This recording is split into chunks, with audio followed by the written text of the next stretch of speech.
Hello and welcome back to Physics Galaxy. So this is lecture number 1. And let me start this topic by writing the four Maxwell's equations. So as you all know, we have the four Maxwell's equations. So let me write those down. So we have divergence of E equals to rho by epsilon naught. This is the first Maxwell's equation. The second one is curl of E equals to minus dou B by dou T. The third one is curl of B equals to mu naught J plus mu naught epsilon naught dou E by dou T. And the last Maxwell's equation is divergence of B equals to 0. And in the introductory class I already said that we're going to solve these four equations, but before that we will choose some domain, and that domain was the static domain. And इस static domain में क्या होता है that in this static domain nothing depends on time, so we are assuming that electric field and magnetic field have no time dependency. Okay, so no time dependency,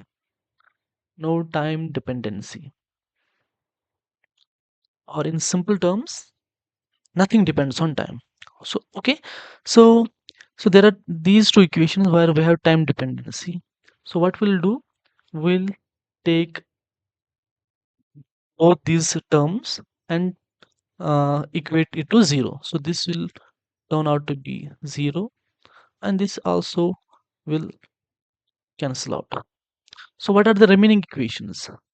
So the remaining equations we have is divergence of E equals to rho by epsilon naught. Okay, and this second one is curl of E equals to 0, and then the third one is curl of B equals to mu naught J, and the last one is divergence of B equals to 0. So these are our four Maxwell's equations in static case, right? So what is the difference between this general Maxwell's equation and this special case of Maxwell's equation? So one clear indication or one clear difference that we see is that in the general equations we have electric and magnetic fields are they are intertwined. Okay, they are mixed up.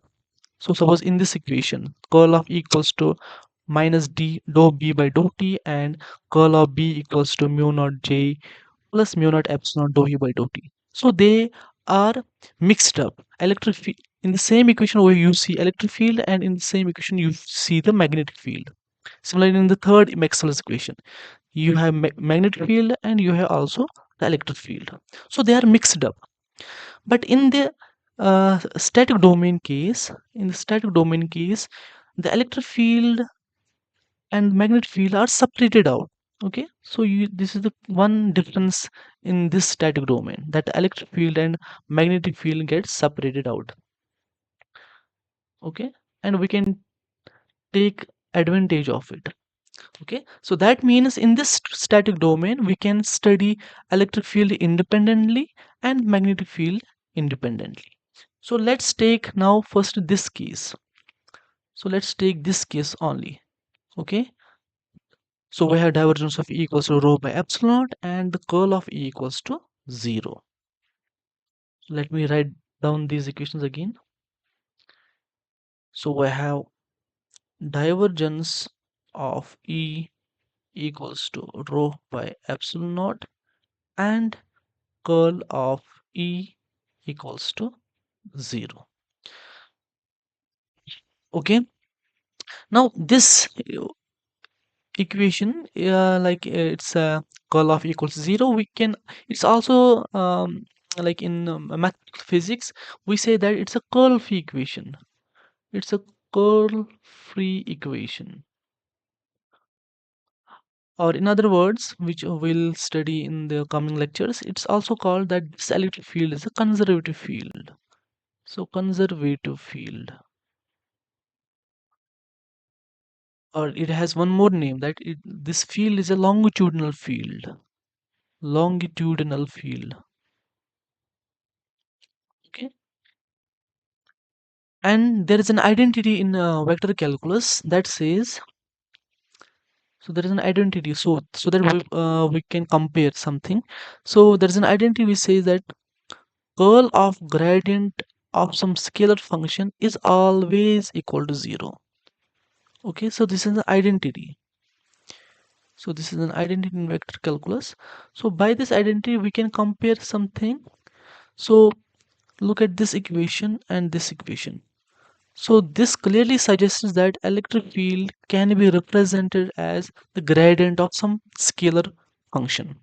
So E can be written as some gradient of scalar function. So remember, electric field is a vector quantity. Okay, so this is a vector quantity, but this here is a scalar quantity or scalar function. Okay, so vector function, and pi is a scalar function.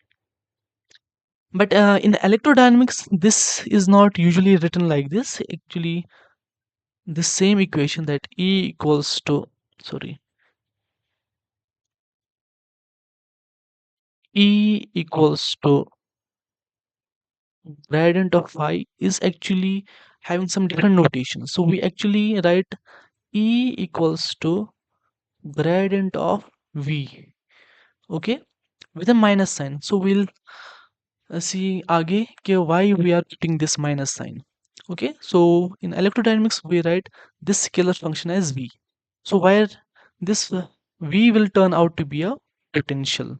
So this actually is a potential. To be more specific, it is actually called electric potential function. Okay. So in general, we'll have only three equations now. Basic three equations in electrostatics. So those are, one is this one, that E equals to negative gradient of potential. The second will be E,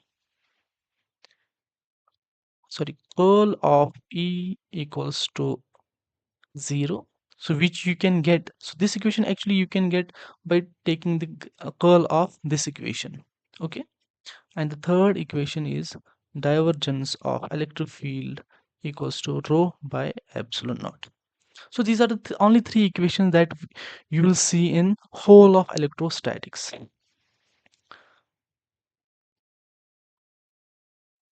Okay, so these are the only three equations that you'll see in electrostatics. So these are the differential forms. Okay, so these are the differential forms. So what we'll do first is to is to see how the integral forms of the same equations, okay, how they look like. Okay, so let's take the first this one. Okay, so E equals to minus gradient of V. So let's see how the integral form looks like. So E equals to minus gradient of V. Okay, so to find the integral form, what we'll do, we'll take the integral on both sides and integrate uh, from suppose point A to point B over some path. Okay, so what we'll do, integral E dot dl from A to B. Okay, we're taking integral on both sides, so it will get minus gradient of V dot dl from A to B. Now, so this is the integral over electric field over some path, and the left right hand side you can use fundamental theorem of calculus. Okay, so you have actually fundamental theorem of calculus for line integrals, for line integrals.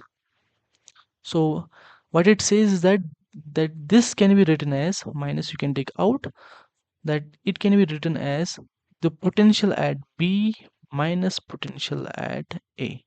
Okay, so by invoking the fundamental theorem of calculus, so we can write that the integral A to B E dot dl can be simply written as the minus the difference of potentials. Okay, so this is the integral form of E equals to negative gradient of potential. Now let's see one important thing, one important observation that we can make here is that this point A and point B, so these were two arbitrary points. Okay, now the electric field, if we take the integral E dot dl, if we take the integral E dot dl, it's only given by the potential difference, or you can say the difference of with a minus sign, VB minus VA. So it doesn't depend on which path you are taking. Okay, so it doesn't depend which path you are taking. So whether you go from this, whether you go to A to B from this path, whether you go to this path, so it doesn't matter. Okay, so this is one way to tell whether a field is a conservative or not. So if anyone asks you whether a given electric field is a conservative or not, you just take the integral E dot dl and look if it depends only on the endpoints. Okay, if it is path independent, then you can say it's a conservative field. So conservative field is path independent. So this is one way, independent. So other way is simply to take the curl of E equals to 0, because this can be derived from this and this can be derived from this, so they're interchangeable. So two ways to find whether a field is conservative or not. First, you can take curl of equal to 0. If curl equals to 0, then that field is conservative. Or if the line integral is path independent, then you can also say that that field is conservative. Now let's go to next equation.